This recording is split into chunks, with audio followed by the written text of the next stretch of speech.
Today's reflection marks the beginning of a new pattern of Tuesday reflections, which will, from now on, be shared once a month instead of every week. These reflections began in the first week of the first lockdown a year ago, a way of communicating online that many of us took to as a way of keeping in touch in those early days of us all having to stay at home. As we ease our way back into a more normal way of interacting and being together, I'll be continuing these online reflections, but on a monthly basis. Today, it would be difficult not to reflect on the death of His Royal Highness the Duke of Edinburgh in some way. Countless things have already been said, of course, in interviews, commentary, sermons, and on the 24 hours news feed that are now available.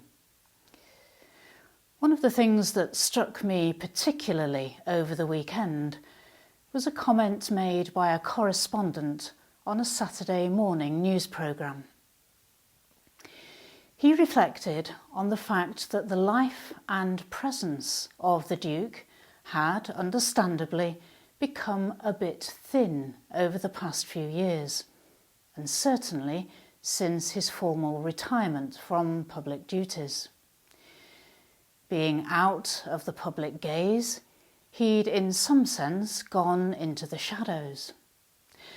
But in his death, he'd become once again that extraordinarily rich, vibrant and rounded figure of his earlier years.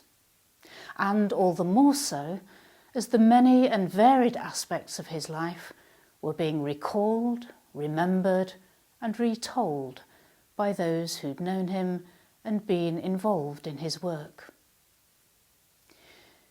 It's the case for most, if not all, human beings, perhaps especially those who live into old age. Through age and sometimes infirmity, they can, in some sense, become shadows of their former selves. But when death comes, it brings people together not just to mourn, but to share stories of the person they knew and the things they did together. And the person comes alive again, if only in the memory, as the richness, variety and complexity of their life stories are shared. I remember following the deaths of my own mum and dad, hearing things about them that I never knew, usually from people who'd known them long before I was born.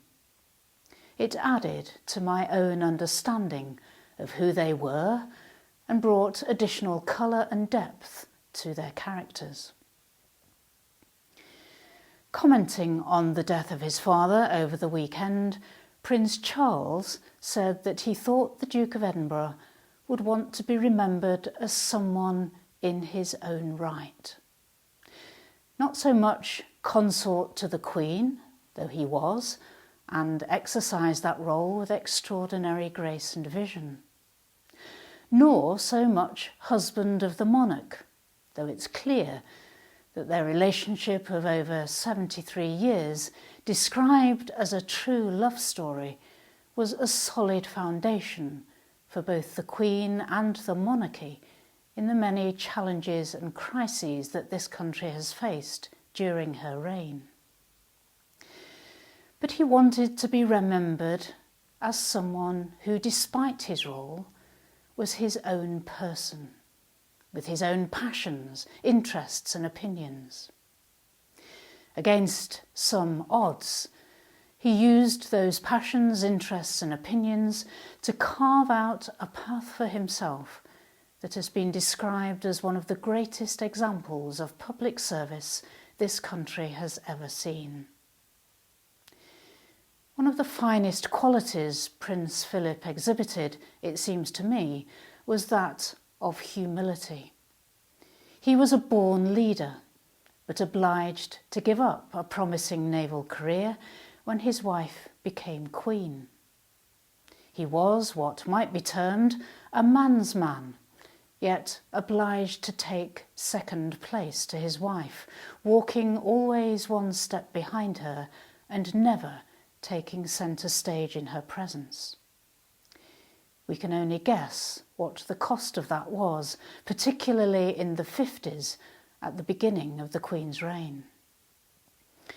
His earliest years, however, must have given him some grounding and shaped his way of thinking about himself and the world. As we've been reminded, at the age of 18 months he was made a refugee, with his family finding themselves stateless, settling in France, travelling on Danish passports, belonging nowhere. His father, a disgraced army officer, and his mother suffering from poor mental health, Prince Philip's early years were not the idyllic start in life that we might imagine a member of the royal family having.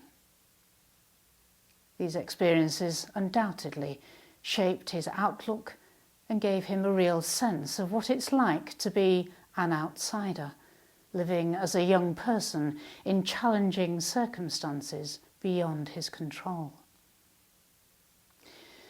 Much of what's been said about him since his death has given us a picture of someone who wasn't concerned about status and hated the pomp and ceremony that came with the role he was in. Rather, he was concerned to use the role he'd been given to make a difference. And he did, inspiring countless people around the globe with his commitment to duty and service. None of us have any control over the family we're born into, or the myriad of experiences we have through our upbringing and early years. But we can choose to use whatever we've been given, gifts and skills, character and experience, to better the world in which we find ourselves and to help and support other people. We can thank God for the Duke of Edinburgh's life and work, public and private, known and unknown, and for the legacy he has left in so many places and so many ways.